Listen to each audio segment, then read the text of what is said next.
What's up everybody, I'm HoopsandHipHop. So this video is going up much later in the day than I usually upload, and that's because I was at work and school all day and I'm just now getting the chance to come home and make this video. We've got some awesome stuff to talk about though, so let's get right into it. In case you didn't notice, the Pokémon YouTube channel revealed a trailer today for a new series of animated shorts called Pokémon Generations.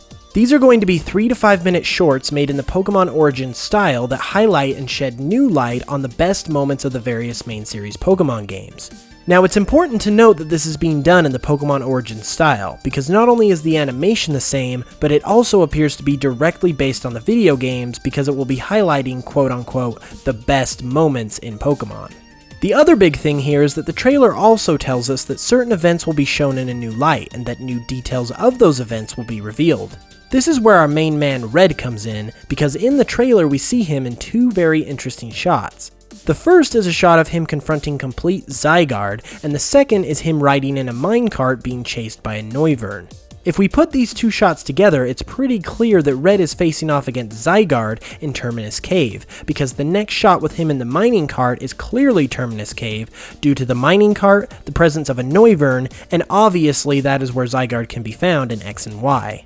The next thing to note is that it's complete Zygarde that Red is facing off against. Going back to this series being based on the games, complete Zygarde is, as of right now, exclusive to Sun and Moon. He wasn't in X and Y, and Sun and Moon is where he's making his big debut in the games.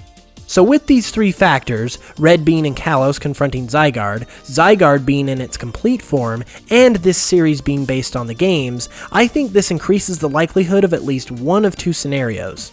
Number one is that Red will make an appearance in Sun and Moon. I say this because even though he is in Kalos in the trailer, he is seen with complete Zygarde who has strong ties to Sun and Moon. Additionally, we are seeing Red in current gen situations in a series that once again is based on the games. Also, having Red in the games would contribute to the whole it all comes together thing that they've been advertising. The second scenario would be, of course, that we're going back to Kalos. Now everyone has been speculating whether or not this is going to happen, but whether or not it does, there is a decent amount of evidence in favor of it, and I think this clip increases that likelihood. Complete Zygarde, who is essentially a Sun and Moon Pokemon, being in Kalos in this shot leads me to believe that Kalos will be the place where we confront Zygarde in the game. Then there's the scenario that is the stuff of dreams where both of these possibilities are true, and Red will play a role in the Zygarde event in Sun and Moon. Now of course this is kind of crazy to suggest, but that's kind of what I do with the theories on my channel. However, I never propose anything without evidence, and I feel that this trailer is great evidence that increases the likelihood of at least one of these two things happening, if not both. Please let it be both.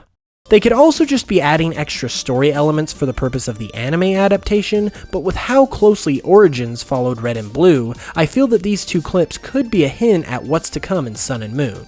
However, that's just my theory, and now it's time to let me know what you guys think. Do you believe this theory? What do you think of Pokémon Generations? Let me know in the comments below, and be sure to subscribe because I've got another video coming out this weekend. I'll see you then, and as always, I'll smell you guys later.